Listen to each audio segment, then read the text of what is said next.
Hello everyone and welcome to Views from the Yale. So Wrexham concluded their USA tour with a 1-1 draw against Philadelphia Union 2 last night. Interesting game, obviously with the disruptions in terms of the weather, but also looking to see how Wrexham would perhaps deal or look to cope with the loss of Paul Mullin for the next month or so, which I'm not sure that worked out quite so well, but I'll get into that in a few minutes.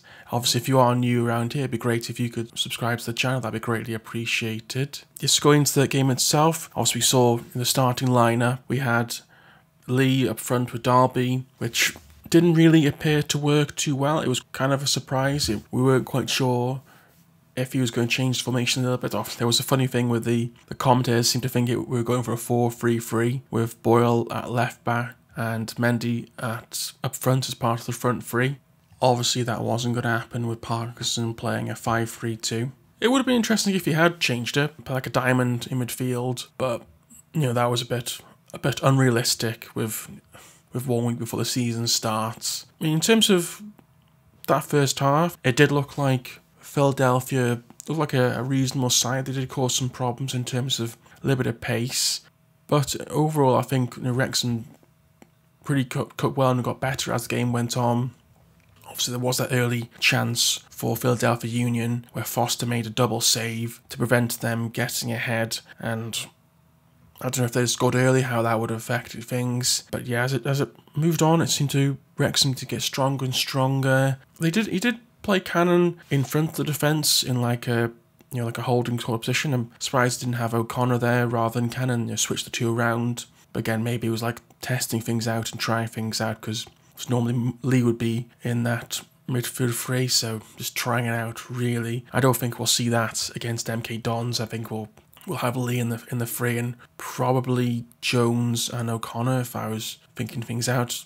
Back three, Tozer, O'Connell, Boyle. I think that's probably going to be the starting three, because I think normally you'd think that first lineup would be the one we go for moving forward, but it's only do you put Hayden into that? I think Hayden did okay in the second half, but again, it is a difficult decision for Parkinson to make. And the front two, Derby and Lee, I think like I mentioned before, we tried Lee at the front two, it didn't seem to work, and Derby didn't seem to do that well really. I'm not sure why he didn't try Waters with like a Palmer or Derby in the first half. That didn't seem to work at all, so that was a bit of a shame, and I wonder if we will get a new player in before we play against MK Dons next week. It is a tough one, because I think before the Man United game it would have been Mullin and Palmer would have been the obvious one, but I mean, I personally I'd have gone for Waters and Palmer, play him a bit longer to give him more game time to get used to each other,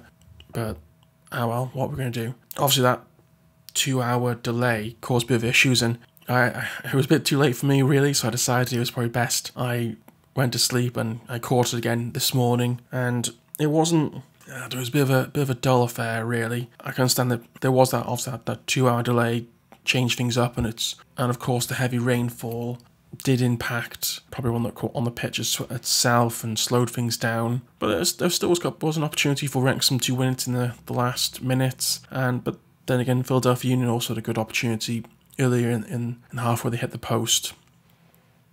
I think it's a little bit difficult to determine the quality of that second team. You had like David Jones in midfield and a couple of youth players sprinkled in there, which they're not going to play really.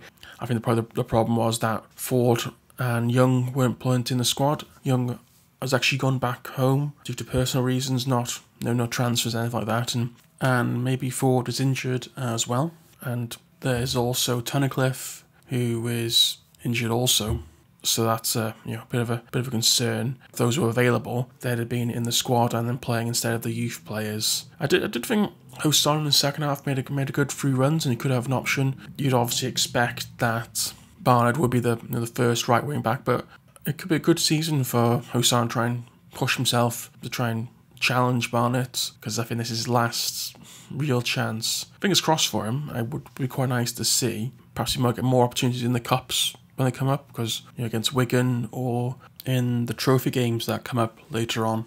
Wait and see on that one. Hopefully, those fans who were there look like they probably were enjoying it. And the atmosphere did feel a bit flat, but that could have been affected by the way the camera was positioned, or perhaps there was issues with the weather conditions. Difficult to tell, really. Probably the best atmosphere was when the stadium was full against the likes of probably Chelsea and Man United. Perhaps there wasn't as much interest in Wrexham playing like a youth team, but again, it's difficult to play the MLS team because obviously they're currently in an actual season. But who knows, maybe something could happen sometime in the future. Of course, if you were there, you could let me know what the atmosphere was like from an in-person perspective. Maybe it's your first time watching a Wrexham game in person. Of course, friendly's not really going to have that intensity of an actual competitive game, but that's just the way things are. In terms of like how it prepares Wrexham for our start of next season, the start of our first game next week, it is a difficult one. Obviously, long travelling, different weather conditions. I'm not sure how much it's affected us. Sean Harvey has mentioned he's wanting to make it a more regular thing, going to America for friendlies, maybe every year. Perhaps we don't want to overdo it or maybe sprinkle in different areas, Canada, maybe other parts of Europe, make it a bit closer. Maybe sticking to a certain region of the United States rather than you going East Coast, West Coast, East Coast. Maybe sticking to the East Coast rather than so players don't have to travel quite as much, because it probably is quite a bit, all that travelling to and from on the planes. But yeah, hopefully that does happen. I can't believe I've actually forgotten to mention about the actual goals that happened during the game. Obviously, classic long ball set piece delivery. Again, O'Connor getting a goal shortly before half time. There was another goal where there was like a flick on, Dalby scored, but it was given off for a foul. It looked a little bit soft. I think that would have been given in like a League Two sort of fixture, but as these sort of things happen, it was good we were getting in positions to make those opportunities. And then put one away. There was that one opportunity where it looked like it knocked off Boyle. It probably would have gone in, or maybe forced the keeper into save, but it was deflected wide. And then in terms of the goal that Wrexham conceded from the free kick, well, it's one of those opportunities, unfortunate. A free kick given away just on the edge of the box, right on half time, and then deflected off Cannon to take it just beyond Foster. Shame, but I think we've got to be careful. We're not going to do that sort of thing in an actual game. Better for it to happen in a friendly than to actually happen in the proper campaign. But those things do happen. Good learning opportunities. That's what friendlies are like, really. Their fitness, but also to readdress issues, because we have had problems before with laxes in defence. So hopefully I'm sure Parkinson is obviously aware of that, but we can't rest on our laurels, and we know that in League Two teams are going to punish us far more than they did in the National League.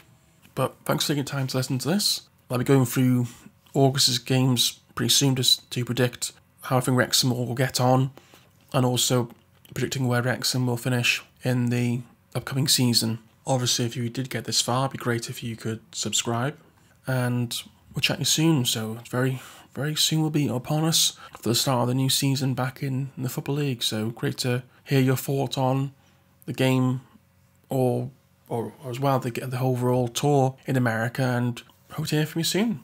Thanks, goodbye.